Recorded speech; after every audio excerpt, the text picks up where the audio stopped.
Good morning. Mikhail Gorbachev has been ousted from power in the Soviet Union. In what appears to have been a bloodless coup, hardliners have seized power and declared a state of emergency.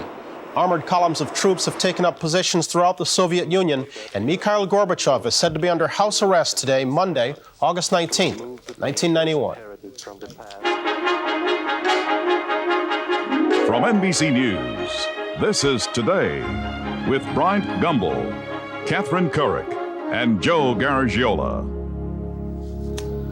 Good morning, and welcome to Today on a Monday morning, a Monday that is filled with astounding news out of the Soviet Union. Margaret Larson is joining us this week while Katie Couric's away, and together over the next 2 hours, we're going to try to make some sense out of what's going on in the Soviet Union. At this moment, tanks are rolling in the streets of Moscow, and Mikhail Gorbachev is out of power. He was on vacation in the Crimea when he was replaced by a so-called emergency committee of hardline KGB and defense chiefs. The committee has named former Vice President Gennady Yanayev, communist conservative, to replace Gorbachev, who the committee claims resigned due to ill health. Those who have seized power say the state of emergency is temporary and that it's been imposed to save the economy from ruin, the country from hunger, and to prevent large-scale civil conflict. Though no shooting's been reported, there are unconfirmed reports that some Soviet demonstrators have surrounded tanks outside the Kremlin, and Boris Yeltsin, president of the Republic of Russia, has called for an immediate general strike to protest what he has called an unconstitutional reactionary coup, and he's asking his people to resist the emergency committee.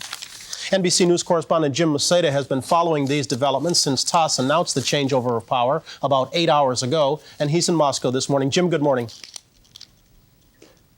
Good morning, Brian. As you did mention, tanks have been on the move in the streets of Moscow. First, they approached the Red Square area in Manege Square. They have now sealed off that whole area of the Kremlin and the important government buildings. People who had been demonstrating there have now moved on to the Russian Parliament building, which, of course, is the headquarters of Boris Yeltsin. You mentioned what he said before. He has come out very strongly for reinstating Mikhail Gorbachev as president of the Soviet Union. He has called for massive civil disobedience, and it looks like people are paying his heed. The situation is in extreme flux, not only outside on the streets, but inside in these offices as well. And we are now witnessing something that can only be described as an historic moment. Jim, the pictures... Tanks and armored personnel carriers have moved to key locations in the nation's capital. So far, no shots have been fired, but Soviets are fearful of bloodshed. The country cannot expect any good to come from this. Tanks were reported heading for Red Square, where already APCs were confronted by pro-reform demonstrators. In scenes reminiscent of the Soviet invasion of Prague in 1968, protesters climbed tanks and blocked military vehicles, calling for an end to the state of emergency. Mikhail Gorbachev is reportedly under house arrest at his vacation home in the Crimea. Acting president is Gennady Yanayev, a little-known communist bureaucrat who was picked by Gorbachev to be his vice president last December. But it is clearly the KGB and military hardliners now in control. Already they've cracked down on opposition movements and have pulled the plug on all media except government-controlled TV. Radical reformer and Russian President Boris Yeltsin has called for massive civil disobedience and a general strike against the coup, and it looks like his call is being heeded.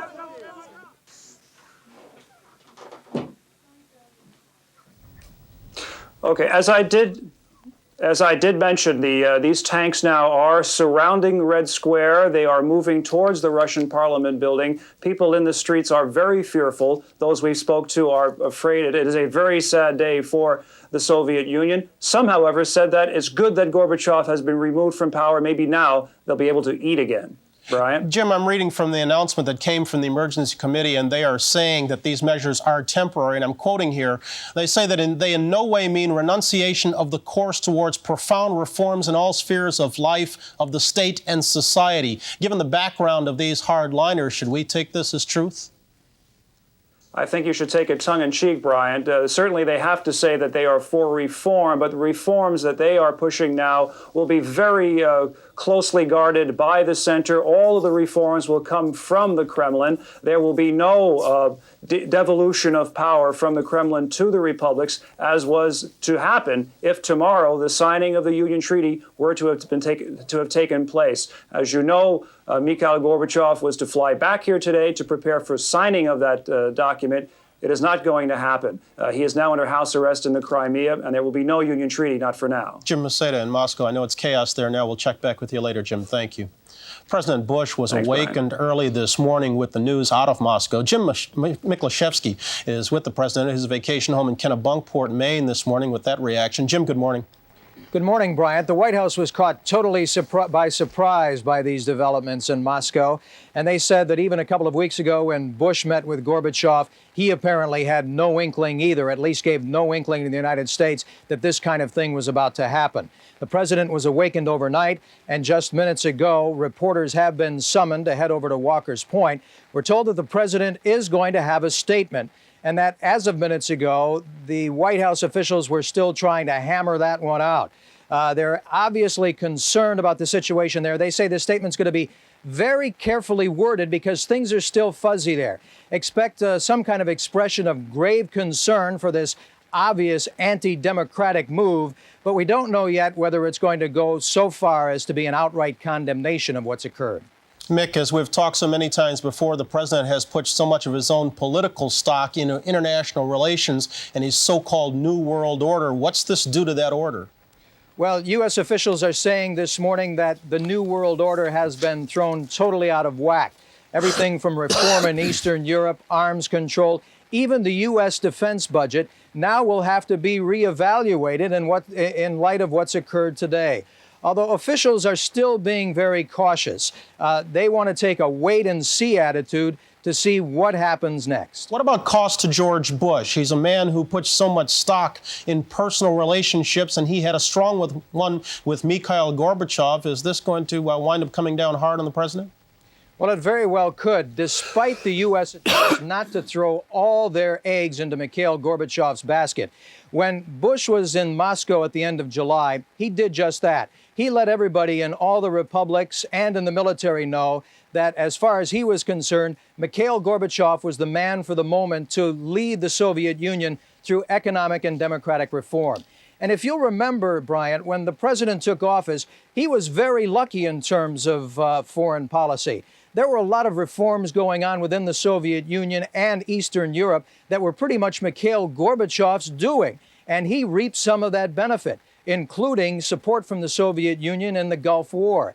So this very well could come down on President Bush. And not to be so crass as to mention politics, but if this whole foreign policy field blows up in the president's face, he could run into some serious problems next year. Jim Miklaszewski in Kennebunkport. Thank you, Jim.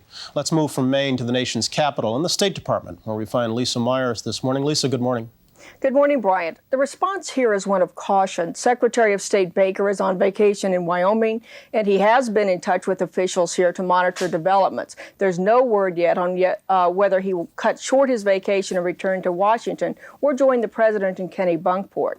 The top priority in this building right now is to monitor the situation to gather as many facts as possible, in particular to try to determine who was actually in charge in the Soviet Union.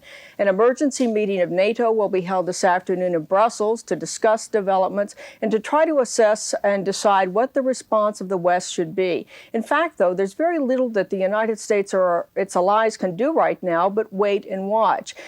So far, most of the leaders around the world have expressed shock that this has occurred, yet there have been ample warnings for the last few months that this sort of thing might happen. I recall a discussion I had in February during the Gulf War with a top Kremlin watcher here in this building, and he was talking about the increasing accommodations Gorbachev was having to make with hardliners to try to remain in power. He said at that time, and it surprised us, he said that he thought Gorby could hold on another 6 months, which would have been until August, but he wasn't certain how far he could go beyond that. And I doubt this morning that official would take credit for having predicted today's events, but the fact was there had been a great deal of discussion that a coup like this could occur. Lisa, I'm going to quote again from the emergency measure produced by this committee. It says the temporary emergency measures in no mean affect international commitments assumed by the Soviet Union under existing treaties and agreements. Leads me to wonder at your end, how concerned are people there about implementation of the CFE and START treaties recently signed with the Soviet Union? Well, that is obviously at the top of the agenda. When there is contact with the new government, the United States and the West will want assurances that both the Conventional Forces Agreement and the recently signed START Agreement will remain in effect. As you recall, at the very end of the START Agreement, a top Soviet general, was included in the negotiations to be sure, because there was concern that the civilian leadership did not have a power to make a deal. So the Soviet military was part of that final agreement. So the hope would be that the agreement would be in effect. And I assume, in fact, that would be the assumption here at this moment. Another concern, of course, would be the jointly sponsored Mideast Peace Conference scheduled for October. We'll talk about that a little bit later. Lisa, thank you. The Soviet coup sent shockwaves throughout the world's money markets. Today's foreign editor, Dennis Murphy, has more on that from London. Dennis, good morning.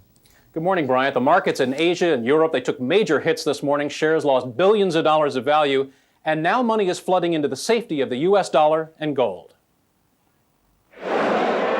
In Japan today, the Tokyo market plunged 1,300 points. Shares down 6%. That's a new low.